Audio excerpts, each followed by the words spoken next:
İstəyirdim İmam Hüseyni ziyarətə getmək. Heç vaxt getməmişdim. 2017-ci ildə belə içimdə o qədər arzulayıram. Elə istəyirəm getmək. İndi hansısa işlə mi bağlı, nəyləsə bağlı alınmır. Həyətdə iş görürdüm. Yay aylardı. İstədim elə çay qoyum içim bir. Dincəlmək üçün susuzluğundan da yanıram. Getdim məhəllə marketinə və balaca. Oradan su aldım ki, küçədə xoşlamıram su içməyi isti havalarda xüsusən. Dedim həyətdə içim. Belə evə çatmağıma az qalıb.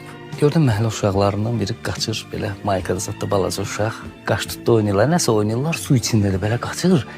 Qaça-qaça da belə əlimdəki butulkaya baxa-baxa qaçdı. Yay ayı, səhərin su əlimdə. Baxa belə qaçdı, çağırdım ki, gəl bura. Dedim, suzumuz tam idi. Rövşən əmi. Dedim, Allah, verdim və işte xırda əməldir də, 40 qəpiklik sudur. Verdim uşağa. Həyətə girdim, üstündən bir 6-7 dəqiqə keçib, 10 dəqiqə keçməyib. Görüm, telefonuma zəng gəlir ki, Rövşən, tez xarici pasportu göndər mənə. Dedim, nə məsələdir? Tez, mütləqdir. Bir adam var, deyib ki, Rövşəni göndərir Kərbəlaya. Tez bu dəfə bizimlə getməlidir. Yəni, bu adamların, bu əhl-i beytin səninlə olan təmasıdır. Necə görürsən bunu? Bax, mən nə iş gördüm ki?